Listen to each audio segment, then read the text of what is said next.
Hello, আসসালামু আলাইকুম। আমার চ্যানেলে আপনাদেরকে স্বাগতম। আমি আজকে আপনাদেরকে দেখাবো প্যান্ট কাটিং, প্লাজো বা পায়জামা। যারা টুকটাক পারেন সেলাই কাজ তারা অবশ্য দেখলে এবং নতুনরাও শিখতে পারবেন। আমি এদিকে ছোট্ট একটা টুকরা দিয়ে আপনাদেরকে দেখাবো এবং বড়দের মেজারমেন্টটা বলে দিব, যে মাপটা কিরকম ফিতা দেখিয়ে দিব। লম্বা 37 বা 36 যারা পরেন আজকে তাদের মাপটা বলে দিব ফিতাতে। আপনারা 2 গজ কাপড় নিয়ে নেবেন। 2 গজ কাপড়ে এরকম 4 ভাঙ্গা দিয়ে প্রথমে আমি রাবারের মাপটা 2.5 ইঞ্চি রেখে দিব উপর দিক দিয়ে। আমি অবশ্যই এদিকে টুকরাতে মাপ নিয়ে নিয়েছি। আমি আপনাদেরকে বললাম 2.5 ইঞ্চি নেবেন রাবারের ঘরের জন্য উপরে এক্সট্রা, আর নিচে আমি সমান করে একটু দাগ কেটে নেব, কারণ একটু বাঁকা টাকা থাকে কাপড়টা, এই জন্য আমি নিচে দাগ দিয়ে নেব। আর আমি টোটাল লম্বা একদম রাবারের ঘর 40 ইঞ্চি রাখলে ভালো হয়। রাবারের ঘর তারপরে নিচের ভাঙা দিয়ে 36 বা 37 ইঞ্চি থাকবে আপনার অ্যাভেলেবেল। আর আমি হাইয়ের দিক দিয়ে আমি 14 ইঞ্চি দাগ কেটে নিই। তারপরে একটু পাশে 3 ইঞ্চি দাগ কেটে নেব।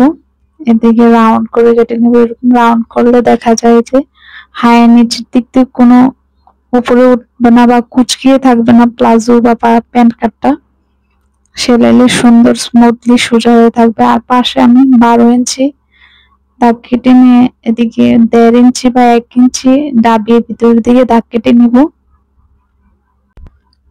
সব একদম প্যান্ট কাটিং এর দাগ কেটে শেষ হওয়ার পর আমি আস্তে আস্তে ওই দাগের উপর দিয়ে কেটে নিব প্যান্টের সাইজ করে।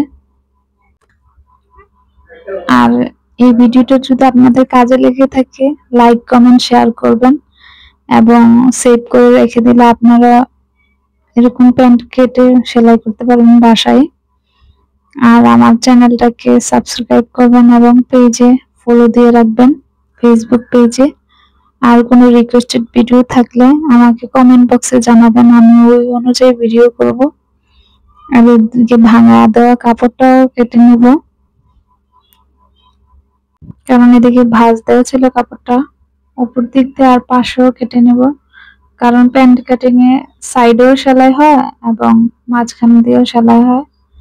সাইডের কাপড়টাও কেটে নেব আমি, যে ভাঙা এক্সট্রা কাপড় ছিল ভাঙা দেওয়া ওইটাও কেটে নেব। আর ভুল ত্রুটি হলে ক্ষমা সুন্দর দৃষ্টিতে দেখবেন। আমার থেকে ভালো আরো টেইলার্স আছে, তারা আরো ভালো কাটিং পারে। এদিকে কোনো কমেন্টে খারাপ মন্তব্য করবেন না প্লিজ। আর যাদের ভিডিওতে সামান্য পরিমাণ হেল্প হয়েছে তারা অবশ্যই লাইক কমেন্ট করবেন, আমার পাশে থাকবেন প্লিজ। ধন্যবাদ।